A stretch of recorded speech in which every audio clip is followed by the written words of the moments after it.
Over the years, the subject that is the American frontier has provided us some great insight and moments in the film and TV world.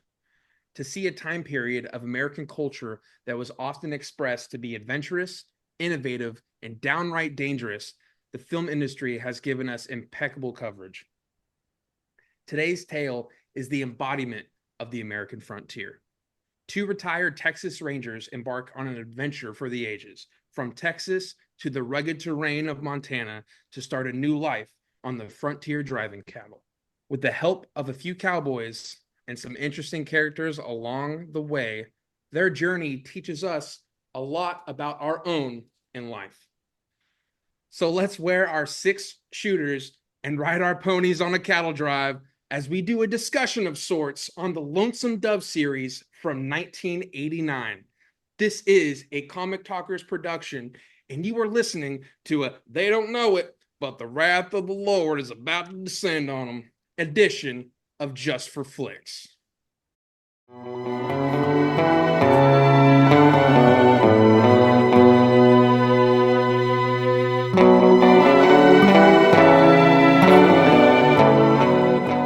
What's going on, guys? It's your boy, Patty B. With me, as always, is Mr. B Dog, Mr. Brandon. How are you? Good, man. Ready to get this started. I'm excited about our topic for today. Yeah, So, and to bring in this topic, we brought in a good friend of ours. You know him from John's Comics with Kids. Welcome back to the podcast, John. John, how are you doing? I'm doing great, and I really appreciate you guys being game for this because this is not like, oh, hey, let's talk about a movie for that's an hour and a half long. This is this is a We're big a ask. 6-hour masterpiece. I know when Brandon told me Lonesome Dove, are you down to do Lonesome Dove? I'm like, yeah, I think I've heard of Lonesome Dove. It should be a movie, right? And he's like, yeah, it's a movie in 4 parts. Yeah, I'm like, oh. I So, I Yeah. I got I remember when because we asked John to pick a show or a movie, and John chose Lonesome Dove. I remember at work I was talking to Patrick and James, a good friend of the podcast as well. When we sat there and we were talking, it's like, yeah, and he goes, yeah, that's good. And you ready to sit down for 6 hours? I'm like, what? Yeah. There's a reason why I preface my request with like a question mark. It's like, you really want it? Because I grew up with this. Like this was legitly like there was a summer family gathering in my dad's house every summer, and he would have this playing in one of the bedrooms. Like if you were bored and you want to go in and you relax for a little bit, this was always on every summer. The whole family. Not really kid friendly, but playing in the house there when everybody's either in the pool or watching the movie.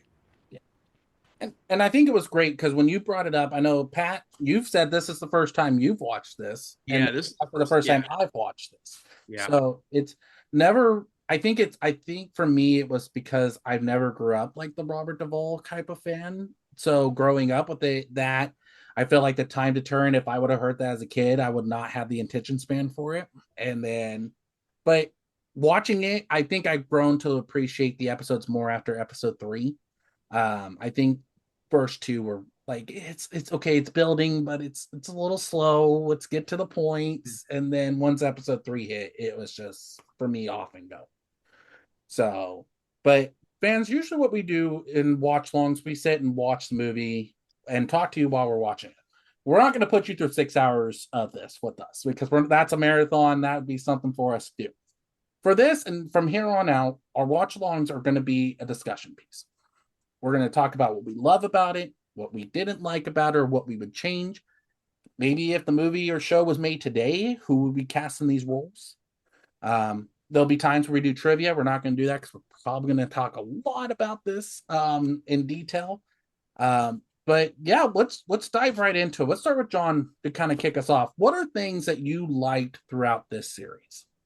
I mean, obviously, as a kid, I was a big fan of westerns in general. That's just what I grew up watching with my dad a lot. And what I like about this is it epitomizes all the things you want from a western, right? You have gunfights, you have cowboys versus Indians, you've got the saloons in the small towns, you've got chasing across vast open landscapes, right? You've got the cattle drives, you've got all the elements that I think you want from a western.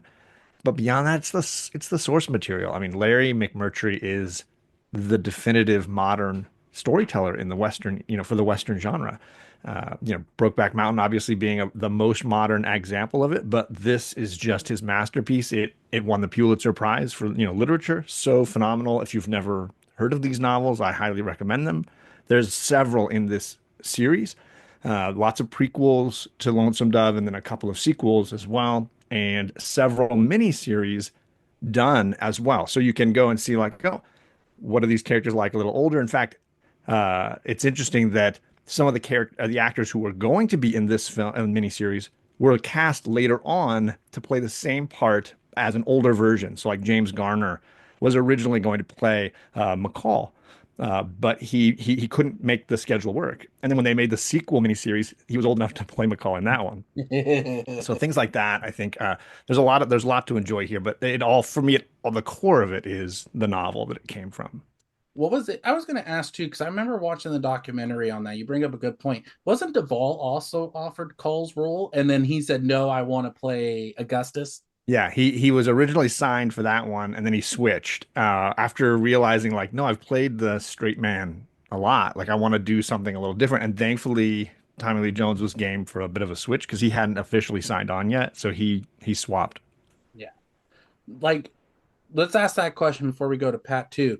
Could you have seen this still being successful if Duvall still played Cole and Jones played Augustus? At this point, it's so burned in my brain. Like Duvall, it's a very different kind of role for him. It's a very he gets to chew a little scenery. He gets to be a little over the top and be lighthearted. And I kind of like him in that. And I love Tommy Lee Jones is always the hard ass, and him as this sort of like he's not going to say it, but he's going to look you in the eye, and you're going to know what he's thinking. He's just going to stare you down like that. That it works for me. I think that we'll get to that more later. That's kind of what we were talking before the show is the fact that I felt like it was kind of an odd role for Jones to play, and it's just because I could have seen him play Augustus because he's that sarcastic, like you said, he's going to tell you as it is, and that's how expected. But seeing Duvall in that role too, I think it's easier for me to get behind the character more because Duvall is one of those characters that, or plays Augustus, that is just one of those like, I'm still a hard ass, but I still have a heart, and I'm going to push you to where you need to be. Hmm. And a lot of those actors, I don't think, hearing the documentary about the making of it, I don't think a lot of actors would have enjoyed that without Duvall behind that role. Like Lane, I know, said it was a perfect example of saying she wanted to work with Duvall. Hmm. The And seems like a classy guy to work. He seems like I don't know. Like he had. I was just thinking of when you were talking about this. Seems like Duvall has a lot more movies where he's a likable character, mhm, if that makes sense. yeah. Like Sure. we got this. I was gonna say kicking and screaming. He's not a really good guy, Hey, but hey, don't trash that movie. That is probably one of my favorite comedy roles with him in it. um, But I think it brings that point out more is that he's willing to take on any role to challenge himself. And this is Sure. one of his first comedic roles in Kicking and Screaming to me that stood out to me. Like him and Will Ferrell, just their chemistry kind of just made me laugh. And then him and Coach Dicka, that was just funny to watch. It's not the best movie, but it's a guilty pleasure. But going back to that, I just didn't want you to trash that movie completely because that's one of my favorite guilty pleasures. as far as like him being likable and like him, I love him as the consigliere in the Godfather movie. Godfather, yeah, for sure. Another one that I like him in is Days of Thunder. Him as Yeah. the like he's just I don't know he's a motivator. He's all kinds of things, man. I think he was the perfect guy to play that role personally after watching all of this. Um, yeah, man. And then Tommy Lee Jones, his appearance in this is one that kind of put me off, I think, compared to what he's done in the past. And I guess we were talking about this before we got on air. I know you're saying it, John. He wasn't as established this time around, right? I mean, this is before. This is definitely before obviously The Fugitive and winning the Oscar and then becoming a leading man and again, like to your point, unrecognizable. Like he's just a giant white Santa beard, all white long hair. Like you just wouldn't recognize him. Not at all. I think I had to go look up his age. I was like, he can't be that old. Because by the time Fugitive came out, he was about 40, mid 40s. And I'm saying, like, he can't be that old that he's got gray hair. And then you go look, he's like 30, like late 30s. It's like he passes an old man, but still the point. It's just not, it was kind of weird. It was especially weird to see him with long hair. I It was can't, the beginning of like a rebirth for him because this came before Men in Black, before Under Siege with uh, uh, Steven Seagal. Steven yeah. Seagal. He was the bad guy in that. What's And he then, of played? course, he had a slew of hits in the '90s, due I think partly because of his, winning the Oscar, in The Other than Fugitive, Fugitive, we don't talk and that was in '93. So this was right at the beginning of that, and then, of course, playing a Batman villain and all these other kinds of things. Natural Born Killers as the dean of the prison or the Yep. ward. Yeah. But To Harvey Dent. God, Yeah, absolutely. But I mean, like you could tell that something happened with right around this time, this late '80s time for him. And then all of a sudden he became a common name into the early '90s and was in everything, for a long while. But you would not recognize him in this. He's really, he really looks like Santa. he does. But for me, it works. Like he just has this beautiful stoicism. I think they even play on it in No Country for Old Men with him. I think he's got this, it feels like he's got wisdom, but not necessarily intelligence in some ways. You can see him making mistakes, in his life. But there's a scene in this when he sees that his illegitimate son is getting beaten, and he rides down and beats the living snot out of the guy that's doing it. And it's a moment when I was like, wow, okay, I didn't really like this guy, but now I understand him maybe another layer deeper. And Call's got to, or Augustus has got to like lasso him and like pull him away, and then like, don't hit me. He's holding his gun in reverse so he can hit him with the butt of the gun if he can. Like, just like, don't hit me. I'm not the bad guy here. That was one of my favorite scenes with them too, because he's sitting there. I was like, "What are you gonna do? You're gonna hit your friend?" It's like, you know what? You're not gonna listen to me. Yeah, you could see that it's like I don't know what to do in this situation, but I gotta stop him. And then you just see Tommy Lee Jones just sit there, or Call just patting his legs. He's like, "You're right. I got you." Just walks away. Uh, but let's go to Pat. Pat, what did you like about this the first time around? One thing I noticed off the bat, I kind of there's two things. I love how they kind of intertwined all these characters because there's a lot of different characters in this miniseries. Um, and the other thing was with those characters, the development of them throughout the 4 episodes. I feel like Tommy Lee Jones in particular, his character as Captain Paul, it, he went from, I don't know, it just seems like kind of a pesty kind of guy. I mean, I know he's not more upbeat as Gus McCrae's character, and then it seems like at the end he kind of has like a different. How am I supposed to say it? It's like a different a sense of how to live, so to speak. From what I took of it.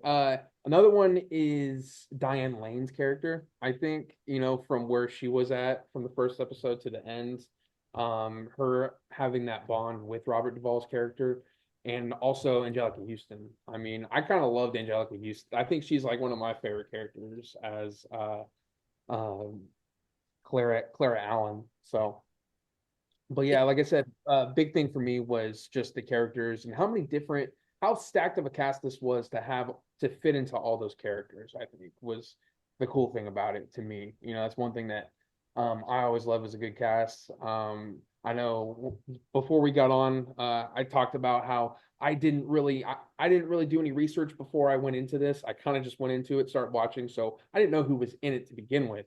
And then it just popped up on the screen. I was like, no, no, no way. No, just one after another. So I loved it. Well, I think it's a good way to put it too, because you got to remember it's like we talked about this is before Tommy Lee Jones was well established as what he is now. Chris Cooper's in this, and this is a young Chris Cooper. This is before, all his Oscar wins and things like that too. You have all these younger actors, even Danny Glover's pretty young in this. Yeah, he had just done the first Lethal Weapon. It was like not very long after that because that was 88. This is 89. He might have even done them concurrently. Yeah. It's like I said, it's like we were saying, it's like when you look at the actors, like even Dinah Lane or was just like she played roles, but Yeah. she was still coming to be who she is. And Absolutely. a lot of these actors, you like even Steve Buscemi. Steve Yeah. Buscemi is another young Great dude, one. you He's only had know. TV roles before this. I think in Miami Vice and The Equalizer, I think it is. And then look what he came out with after. He had Fargo, which and he's had, Randall from Monsters Inc. He's been in The Sopranos. He's played all these great roles after the Big Lebowski, Boardwalk Empire, he had his own series. yeah. A lot of these guys, I feel like seeing this now and seeing where they were at now, then to now, I feel like Lonesome Dove really helped these actors push to be the actors they are now. Like, Or inversely, and they did, I think, win the Emmy for casting at the Emmys that year. You could argue that this was a casting director who had her pulse on exactly where things were at this time and found people right at the moment when they were ready to strike. yeah, absolutely. Now, something I liked about this, and I know I enjoyed, I would say, I know it's like I said, I enjoyed episode 3 and 4 more than I enjoyed episode 1 and 2. I feel Mhm. like 1 and 2, like 2 was getting there, but it's like, okay, let's get to this point. I think when he had the shootout in episode 2 is when I finally got into it more because you see the idiot walking, like doing his little dance, and Gustus just sits there and stares him down, and just shoots him. Yep. It gave me that whole vibe of Indiana Jones without even really doing the Indiana Jones thing. Um, the there are some parts that make me go, okay, that's the time. Like it would not be like that now. Like some of the scenes where you see him, like it made me feel like I'm watching a soap opera, like like when the kid's getting bit. I can't remember the dude's name, but when he's getting Oh, bit, and pauses with the water moccasin on his yeah, face. I was like, oh my gosh, I'm done with this. Like I was sitting there laughing because that's how the episode ended. I'm Yeah, just you can see where the commercial breaks are, right? You can see where the like they had to time things in certain ways. like I never felt like I wasn't watching a movie because that's how I felt through the whole thing. But I just felt like for me, some of those pauses, it just is like, it's like you could have done better with that.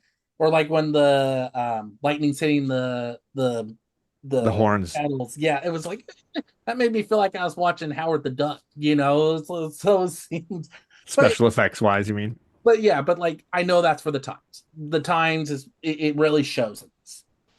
Not anything else. Not once though did I not feel like it wasn't a great western. I thought it was a great western tale. Like we said, we're seeing the two retired Texas Rangers go out on this cattle run. But I think that's why I didn't like 1 and 2 as much because I felt like all these stories were happening and I was getting lost. Because it's like, okay, where does Chris Cooper's character really come into play? Sure. And it wasn't until I think episode 2 when I got that word of, oh, he's going after Jake, you know. And then it was like, okay, now I'm kind of seeing where we're going with this, but get me to this. I didn't like though he didn't go back to Arkansas and be a sheriff again. I didn't Sure. like that part where he stayed on the ranch with Angelica Houston's character because I was like, it's like it's there. I didn't like his wife either. Mm-mm. That actress always annoys me when she's on screen. Well, and it's an unlikable part, right? Because she's incredibly selfish and she's incredibly driven to just by her own need and deceitful of so many people and abandoning her kid and yeah, so it's an incredibly unlikable character. But that plot line is vital because July Johnson, needs to be integrated into the story in a way that is functional. But for me, like you're leaving out Robert Urich's part, right? Or Robert Ulrich, Yeah, the for Jake Jake. Spoon, Yeah, the guy, the gambler who was one of the marshals with them back in the day, but who clearly has thought about the law in a different way. And his arc, obviously snipped very short, like is the best part for me of the first half of this miniseries. And that the way it ends and the way it ends for all of the characters, because obviously, the look on Duvall's face when he doesn't have to whip the horse, and he's just like left with the shock of it because he was struggling to do it. And then on the little kid, seeing Rick Schroeder's face as well as somebody he idolized go down like this. Ride with an outlaw, die with an outlaw. Like there's a really great that story arc is what I love about the first two halves or whatever. And I agree with you there. The only one I didn't like was I didn't like him and Dinah Lane's character a lot together. I didn't Sure. like they didn't have great chemistry between the two, but I think that was done on purpose because it was supposed to show you she wasn't supposed to be with him. He's not the best actor either. I don't know that he's like he's another TV actor like Rick Schroeder, kind of like of that time, popular and cheap, and they could get, those are the two I would consider recasting, and I think you could probably have gotten if you knew what this was going to be, which was obviously like massively successful. Those two roles might be ones you could consider But recasting. but I did like the scene where he is struggling to do what the robbers are doing. Like you see the scene where they shoot the two crop dusters, Yeah. and you see how he is with that. He's like, I am not part of this. Like I did not sign up for this. And when they find him, that's why I was watching the documentary too. Is like that scene for Duvall when Jake spurs his own horse to hang himself. It for him, he's like he says, it was a real emotional moment. Like it was not him acting at that point. It was very shocking to see that, Right. and it is a really good thing. That's why I said I enjoyed that. I enjoyed Newt's character. I Mm. feel like for Newt, it was all of us in reality, and I feel like that's part of it too. Is not only the two Rangers coming out of retirement to go on this cattle run, but it was a sense of it's a start of a new generation. The times are changing, and I feel like seeing Cole and his relationship a little bit more, it was like him passing on the torch to Newt, like, Totally. hey, you're now in charge. You're this. Like that's why I enjoyed Angelica Houston's character and Cole a lot. And because Angelica Houston was like, you can give him your horse, but you can't give him your name. And he's like, I put a lot more respect on that horse than the name. And then my name. And I really enjoyed that scene. I thought that was a really done scene by. Because the both of them have completely valid perspectives and points. Nobody's like really wrong in this debate. The problem is that neither one of them can appreciate the other one, right? They're both immovable objects in that scenario, and the only thing that helped them see one another in any way was Augustus. And now that he's gone, at that point, she's able to just look him right in the eye and tell him exactly what she thinks of him, which is a great bit where she's like, she knows the only reason it didn't work with Gus was because of him. Yeah. So she's able to like just level all of that at him. Oh, I enjoyed. That's why I said I did. I like Angelica Houston's character in this. She was probably one of my favorite characters. But I'm not gonna lie. When your husband's sitting up in the bed and getting knocked out by a horse, and you see Gus and you run out there and kiss him, it's like, do you really love your guy out there? So it was episode 4, I think, when her husband dies, right? Yeah, episode 4 is when I think it either ended. Actually, no, it was the end of episode 3 Okay, because they yeah, were taking the break. Because man. 4 was more about Augustus and Cole at that point. And you had moments with Houston's character and Lane's character, Yeah. But because I remember that scene because they were saying she was going out there to I can't remember the guy that helped on the ranch. He's like, seems like we're just digging graves, and it was All of her sons, and yeah. that's why she's like, I remember that was one of my other scenes. I liked her and Cooper.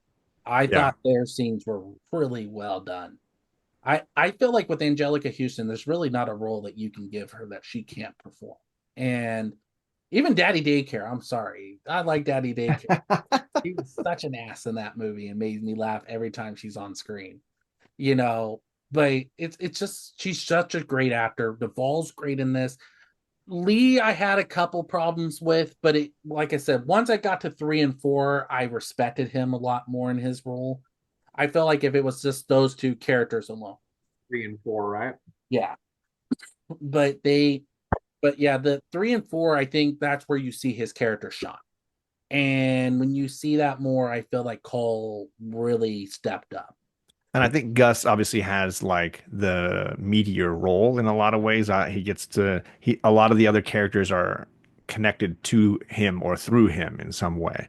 Yeah. And it's only when you get to the bit where you see McCall, or sorry, I keep saying McCall, Yeah, when Cole. Woodrow at the end fulfills his promise. That whole riding, we've spent 3 episodes of this thing seeing them drive cattle all the way across the country, and now he's going to go all the way back with the dead body of his friend. Like that whole reverse journey is amazing. And then each stage of it, as the wagon breaks down and the the body gets broken out of and you just watch Woodrow fall apart, and and then of course it leads to that tearful burial at the side of the river there. And I think that's where I think you get to see Jones, to your point, maybe do more than just be the straight man who just takes the abuse or takes what everybody else is doing and does the responsible thing. Like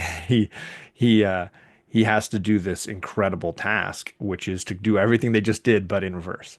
See, I didn't like the will part of it. I know that was part of the drama with it, but I feel like, didn't you just get your wills changed? And then all of a sudden you just fall again? It's like, how does that work, buddy? But I want to talk about that scene quick, and I feel like this could kind of lead us into what we disliked about it. Um, the scene with Blue Duck. I know again, it's another character you're not supposed to like in this. But Blue Duck's character development, I kind of just I felt like they just missed opportunities to really get, like, even with Augustus's scene with him, I felt like they kind of like rushed him a little bit. And then where he jumps out the window, and again, another pause moment right on Tommy Lee Jones sitting there right there, like, all shocked that he dies. It's just like, okay, like, I just I didn't like Blue Duck. I didn't feel like his story really changed the aspect other than maybe Lane's character, but Mm. that's about all I would like say he helped change. Because even Cooper's role, even though it kind of changed a little bit for what Duck did to him and his family, or like Roscoe and Jake and all, or his, what was his son's name? I can't remember his son's name. I thought it was Jake too, but I don't think that's what it is. I can't remember. I'm sorry. No, that's all good. That's why I said I think the girl's name was Julie, the girl that Roscoe finds in the I'm woods. gonna I can't. struggle to remember. Yeah, it's all good. That's why I said. But other than that, you don't really see it affect him. It's like, I'm going up to Oolalaga and try to find my wife, and then you just see, oh yeah, she just ditched town again. It's like, okay, like, you have your one moment and she just ditches the next night, and it's like, So that it's I just looked it up for you. It's Janie and Joe, little Joe. dang, okay.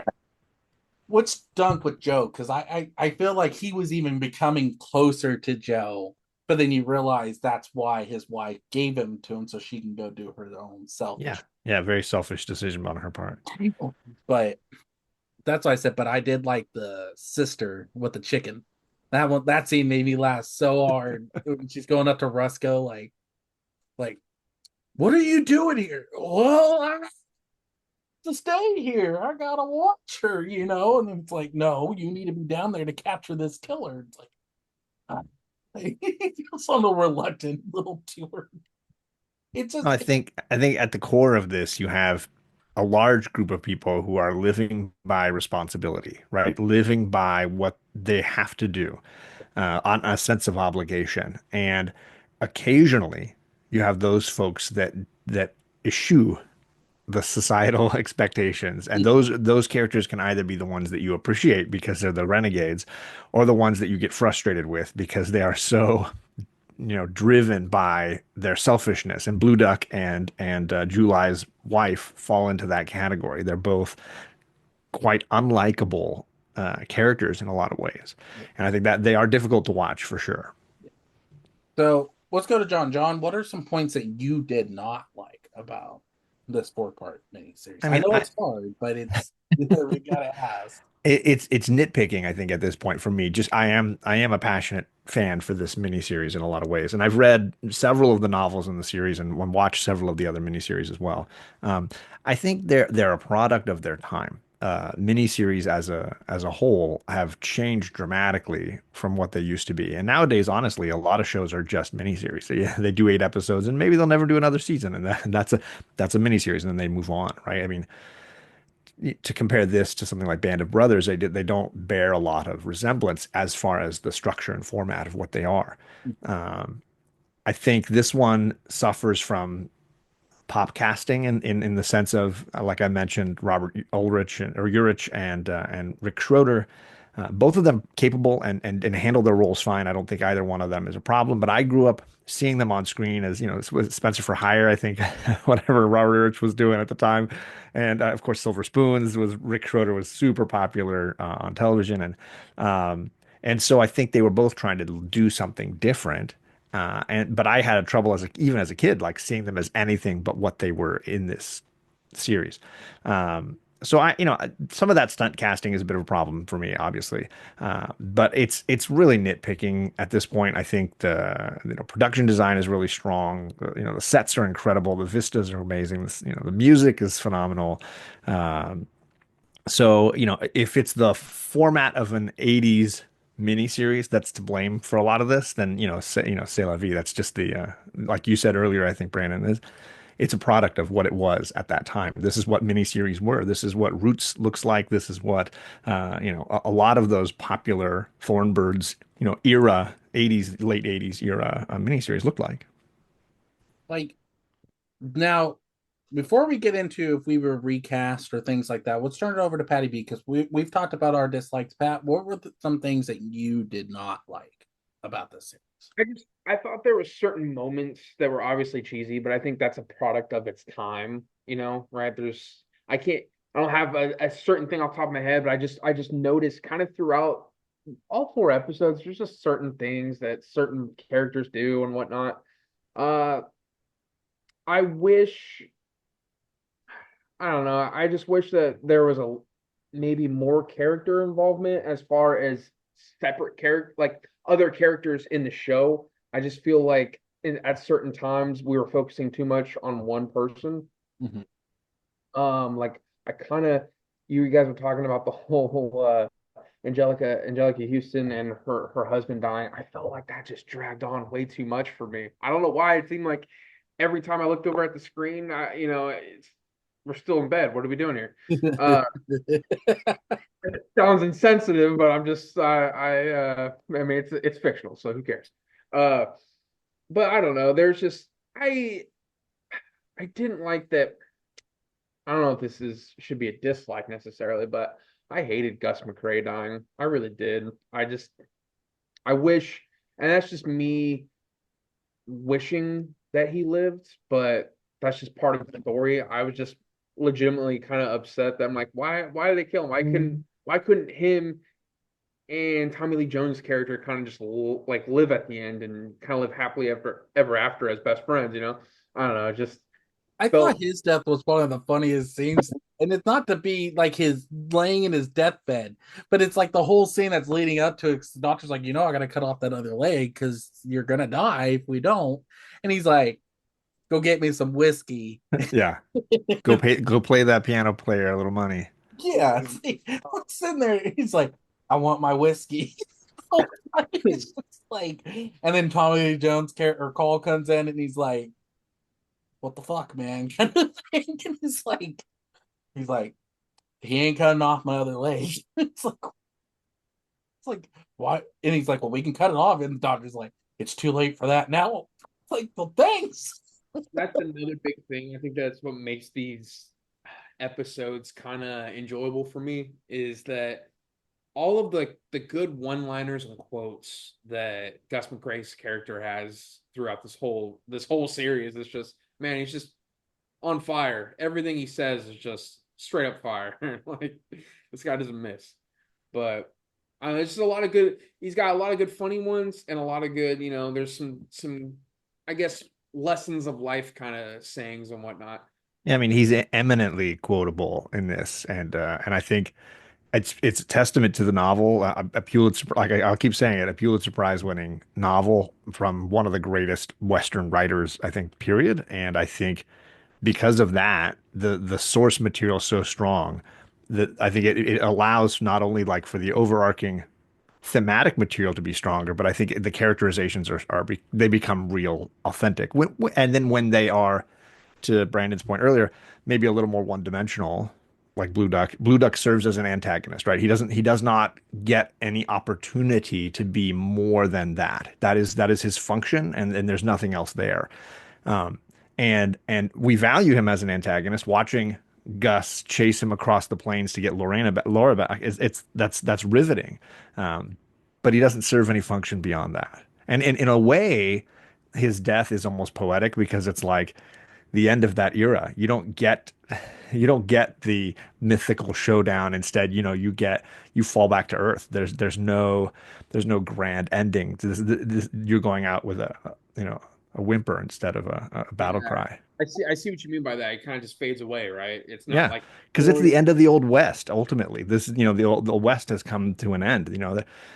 There really is no frontier at this point. The gold rush is happening, and California is booming. And I think in that way, uh, when Woodrow has to look back over this journey, he's looking back over the end of his life, and he's just kind of reflecting on the fact that like it's never going to be the same anymore. Like it's all changed. Well, it's kind of like how he says too, when you really think about it, the last line of the series was him saying, "A man of vision."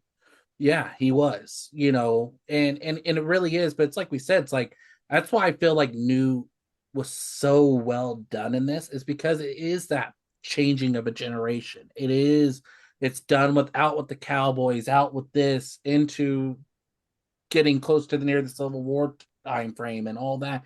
So it's all leading up to something. And that's why I felt like you said, the gold rush is happening. California was mentioned quite a bit, especially San Francisco. did You it have say at the beginning of it? I don't know if I might have missed it, but did it give us a year at all at the beginning of this? I, Like when the first episode started? Like how sometimes it'll say like, oh, It purchase. says the late 1870s. but that's why I said, like, when you really go back to what Cole says there, and I feel like that last line really summed up the thing. It's like it's a changing of time. Gus saw this opportunity as this is their last hurrah. This is their last chance to go for something, and be something. And they do this task that pretty much came with risks, came with deaths, came with everything. What seems like most of the main crew dies by the end of the film. So it is really telling that. And then, like I said, passing that torch on to Newt, be like, hey, now you're in charge. Have fun and take this opportunity to be your own person. That's why I really love that last episode with him, where he's like, he's got to fight his own fights. He's got to do this because we're not going to be here for him. Mhm. And having that moment with him, I thought was really well done.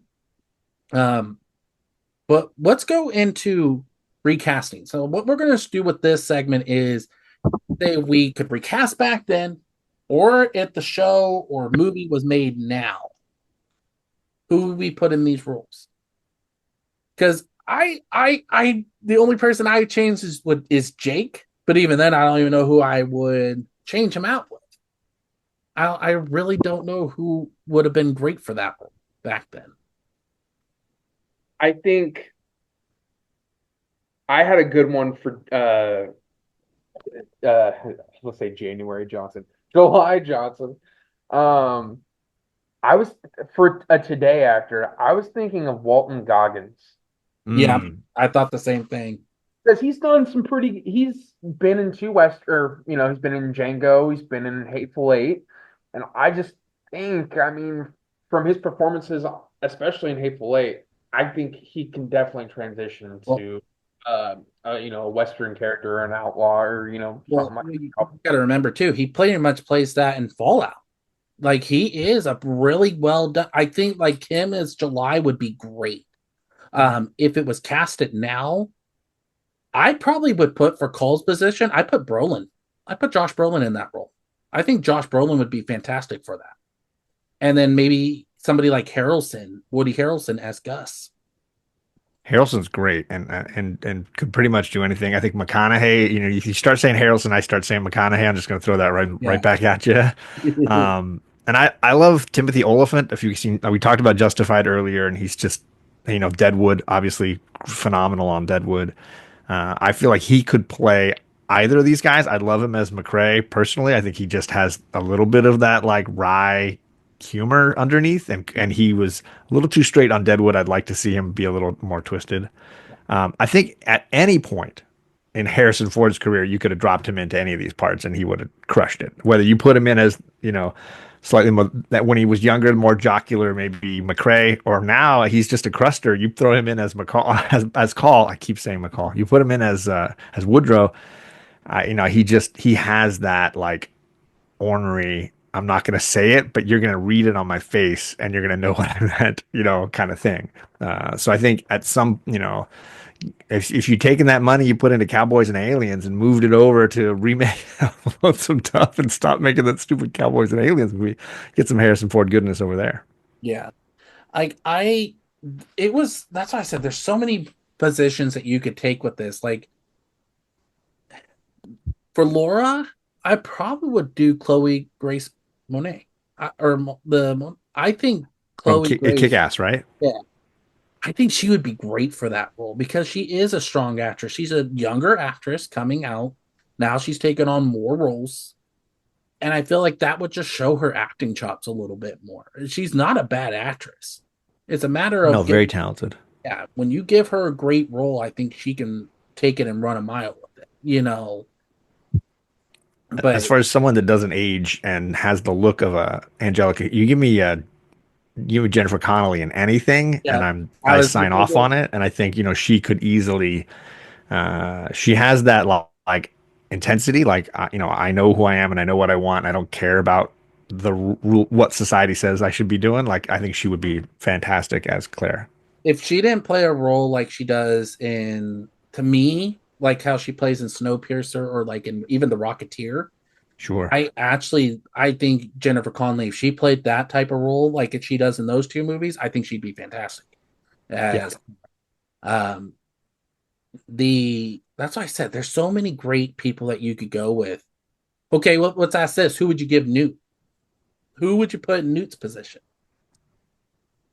if you recast it? That's a more difficult question because you have to choose a younger actor. I mean, at the time, when this was being made, it was like you could easily have gotten Christian Bale, little Christian Bale coming out of Empire of the Sun, with Steven Spielberg was, late 80s. Like he was just a kid. And even into the 90s when he was still looking baby faced enough, this is obviously way pre Batman and Dark Knight and all that stuff. I think he would have been great in his heyday as a kid, in his Newsies day. Newsies day. I forget he was in Newsies. Yeah, because he was a child actor, and I think of the same age range as Rick Schroeder, maybe a little bit younger, but not a whole lot. And I think he could have crushed it. I mean, he was just a great talent even then. Mm-hmm. I think go ahead. Because he's kind of not young now, but at the time, I'm thinking like 15 years ago, he was super young. Is Miles Teller? Yeah. Everyone's like silent. Sorry, I mute myself when you're talking. When we're processing over anybody. We got No, he's a great actor, and I've never seen him like drop the ball as a performance. Some of the screenwriting that his movies, don't talk about the Fantastic Four screenwriter, but he's a very talented kid. That's a kid. That's one of the guys I could put either for July if it was made now, or I could put him as Jake. I think he played great Jake. I think him as Jake would be. I think that, like I was reading stuff before on how they recast it, and people put like Jake Gyllenhaal as Jake, and I was like, yeah, he's good, but I don't know if I put him as Jake. Like, I don't know if he could pull off that. Like, it's got to be a very sympathetic role, and yeah, Jake Gyllenhaal. I'm not saying hasn't done that before, but we haven't really seen him do that nowadays compared to back when he first started acting. you see more sympathetic, regretful kind of feelings in the role. You don't see that now with him. And it's hard for me to choose that for him. Like I put him as that's why I said there's so many people you can put with July easily. Or you want me to tell you where I put Jake? I'd put Jake probably with DB Sweeney's role. I think he'd be a great like womanizer drunk, but he was never really the side character because he was always in pretty much every scene Right. with them. But he's Dish Boggett. yeah. And it's probably maybe because of budget reasons. I don't know if he was a high paid actor at the time, but C. Thomas Howell, like, Yeah. could you see? I mean, No, I, he was. I mean, wasn't he in the midst of doing what was the? It was Gettysburg time frame. Wasn't he doing blackface? It was that movie where he was the college kid. Yes. And ridiculous. Okay, yeah, that's what. His career was a roller coaster at that point. Um, But yeah, he was easily a young enough actor with the baby face to do a lot of these parts at that time, for sure. But he's probably too expensive. He's a movie actor, not a TV actor. There was a pretty strict dividing line back in those days. but yeah, remember too, Duvall was mostly movies. And this was one of his No, like he was. They were the big. He was the big get for sure. When they got him, they got a lot of other actors to sign on. yeah. Because what was it like? Tommy Lee, like we said, Tommy Lee Jones, you could see that, but Angelica Houston also was movies mainly at that point. Definitely. But that's why I said like there's so okay. Now let's ask the question: who would you praise Danny Glover's role nowadays? I'm sorry, I'm not prepared. I should have been better prepared for that. I guess you could say Idris Elba. Yeah, I could see that. Again, another character that you have to be willing to see, like he's passing on the torch to somebody else, but it's got to be very sympathetic. Idris Elba could pull it off. I'd put that up there. I was reading sites for saying Sterling K. Brown was another good one. He's great in everything. Absolutely. If rest in peace, I probably would have put T'Challa up there. I would have put Chadwick Boseman up there. I think Chadwick would have been a great new but Stanfield's great too. What about yes? Yeah, from Atlanta.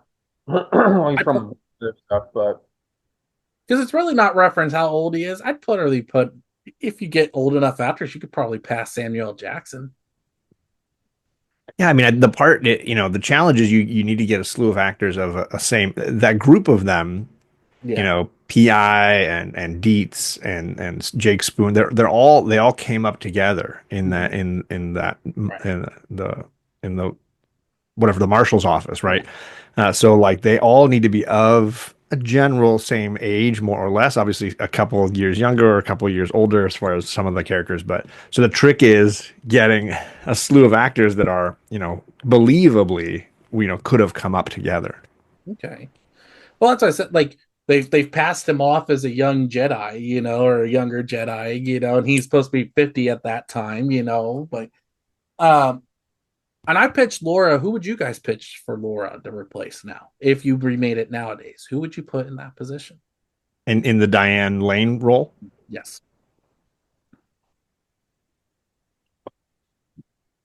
Man, That's a hard one too.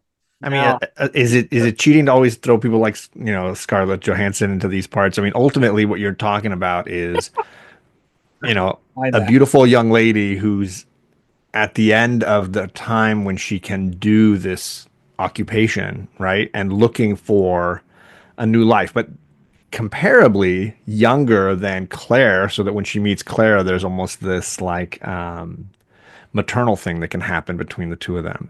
So that's the age that you're juggling there, right? I even that's tried tricky. putting Florence Pugh in that position. Truly, yeah. I think Florence Pugh would be a great or pretty much good replacement for Diana Lane. And because she's still an up-and-coming actress. She's still learning her stride, learning how to do, and I feel like she'd be great in that position. Her Chloe would be my top two for that position. Good picks. What about you, Pat? Emma Watson? That's not a bad one either. That's a good one.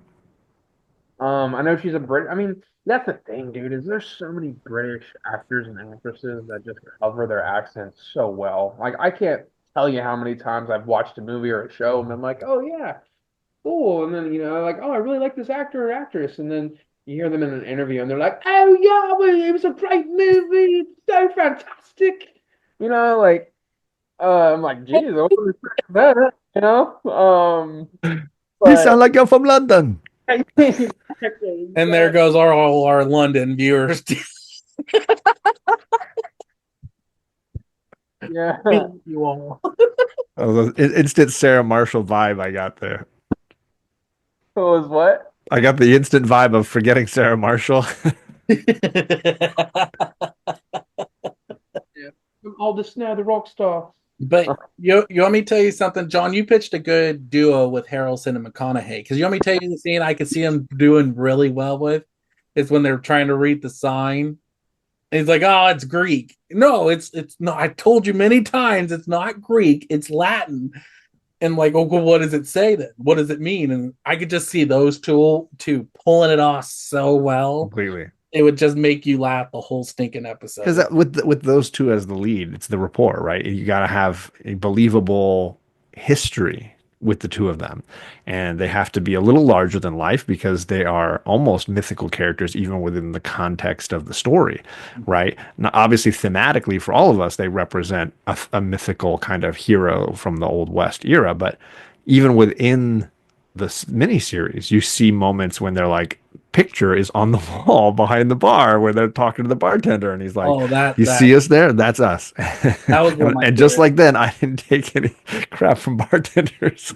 I love that whole scene too. I forgot to mention that one. Oh, it's such a great whole moment bar scene when he's in there, he's like, because they just seem until that moment to be common. They seem just like they seem weak in some way. Like they're doing something interesting, but you're kind of like, who would follow these guys? And then you get a glimpse into who they used to be, and that's the beauty of what kind of continues to happen is you peel those layers back. You see how they are around Claire. You see how they are around young kids as they're training them up. You see how they are when they're facing down against villains on the trail, and you see how they handle responsibilities like with Jake, and you see glimpses of their past, and I think that's the beauty of it. I agree. Now, let's end this podcast out, shall we, with the ranking of from 1 to 10. John, where do you rank this on a scale of 1 to 10? I mean, it's really high up there for me. And again, when we have talked Westerns in the past, like this has always been the high water mark for me. And it's unfair to compare it to movie Westerns because like we've said, like what they've had 6 hours to do ultimately what Kevin Costner is doing with his epic right now, he's going to use more hours than this. But, I think for me, it's the example I compare a lot of Westerns to, especially modern Westerns. I'll say a 9.5, and that's me like holding back myself a little bit because I'm tempted to go all the way. I'm willing to let it have its flaws because they're flaws of the time and the format with which it was created, and I'm okay with that. Like it doesn't hold it, it doesn't ruin it in any way for me. What about you, Pat? On a scale of 1 to 10? I think just because I didn't grow up with it and I'm very new to this series, I'm sure because now I've been introduced to it, we're talking about it. I'm definitely down the road going to watch it more. I'm going to give it a solid 7. And that's not discouraging anything. I just think I need more time to really resonate with some of these characters. And there's obviously some characters I enjoy more than others, but I think it was well done. The story was well done. And like I said, the character development just throughout the 4 episodes, they did a really good job. So yeah, I give it a solid 7. So in my area, and I'll explain here why I will give it an 8.5. Originally, when I first started watching it, I think I was giving it like a 6.5, just because it was those first 2 episodes that was just like, okay, get to where we're going. Like I'm getting to the point where it's like this is getting boring. But once that 3rd episode hit, it took off for me where I really enjoyed it. And going back, then it started making sense. Like, okay, now I know why they were doing this and setting this up. But I also feel like, too, this was a different take on a Western. It wasn't your typical shootouts with your heroes and your villains. It wasn't your typical, you know, really like even a typical like cowboy Indian story where you see in the movies. This was a pretty much a retelling of what we would have seen during that time. It wasn't just like what like you would see in High Noon or The Man Who Shot Liberty Vance. You have those moments where it's like it's just a normal cattle drive and moving him up north and having those moments where these guys are coming in, like having the rivalry between the Cowboys and the or Dusters. You have all those moments. It felt so real. Mm-hmm. It really, it's like they say too. Everybody really enjoys this series because it's real. It's not. You don't have a lot of stunt actors in this. You don't have a lot of things that are happening in this film. It's all the main actors. It's happening in real time, and it's so well done. So I would give this, I give it an 8.5. I feel like I would love to watch it again just to really see, because I feel like I would get like John, where if I'm going to dislike things about it, I'm going to get nitpicky. Well, and I think also the more you once you know how things end for people like Dietz or Jake or Augustus, like knowing the end of the arc allows you to see what was being set up at the beginning. I do highly recommend the novel. Obviously, I'm going to say it one last time. It's a Pulitzer Prize winning book. It's not any flight of fancy. It's really epic. It's massive tome, but beautifully written. And Larry McMurtry obviously is a top tier novelist. Now, I know we talked about recasting, and this will be the final question. Would you want this to be remade? Or are you happy with what you have? I'm never going to feel robbed of it because I'll always have it, you know.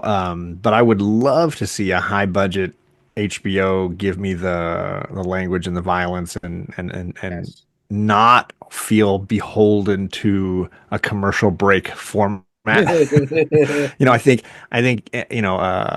and I'm sure it'll happen at some point. This is obviously a valuable commodity as an IP, and I'm sure at some point a Netflix or somebody will buy it because again, there are so many novels across so long a time. You could really do sort of an epic retelling as a television series that is again not beholden to having any kind of breaks or a season mid-season sweeps or whatever episode. Yeah. What about you, Pat? Yeah, I kind of agree with John on that. If you do it right, as far as like keep the violence in it, definitely keep. I would keep adult language in it too. I think if it adds a sense of realism to the story, gives it a grittier feel to it. And I mean, I think they didn't really get too much bad language in this. I know they said a couple curse words and whatnot, but I think a Western, I think it's as long as they make it as realistic as possible and make it, stick to the story, because I do like the story of it. I think they could definitely pull it off with the right cast, of course. Agreed. I would hope that they would keep the music because I mean the music Oh, dude, crushes the me. score. Like Awesome. it's That last song. so well. The music is so strong. I would Actually, always feel regret if they did something half-assed and it was like nowhere near as powerful. But Pat, I think that's a good way to end out this episode. We're going to end it out, and I want to end this out with a Gus McCrae quote, and it was one of my favorite quotes out of it, and we'll end it at that. I want to say thank you to John for joining us. This was awesome. Tell the fans where they can find you, John. We can find you. Yeah, absolutely. It's John's Comics with Kids pretty much everywhere. We do live streams, we do comic book reviews, and yeah, lots of fun talk. Yeah, and you want to listen to John on other conversations, he's on a couple of Western videos with us this month. Plus, also he was in our crime month, and he was on a lot of our comic talker discussions at the beginning of last year and the year before. I think you're due for a comic talker return soon, buddy. Absolutely, anytime, you know it. And then, as always, check us out, J4F Podcasts, and on Instagram, Facebook. Hopefully, TikTok will still be alive because this is the week it's going to be coming out. Check us out on YouTube. We will subscribe. Check us out on Spotify. We also have our community on YouTube, so please join that as well. Pat, take us out with your McCrae quote. If you want only one thing too much, it's likely to turn out a disappointment. Now, the only healthy way to live, as I see it, is to learn to like all the little everyday things. Remember, folks, we do it just for flicks.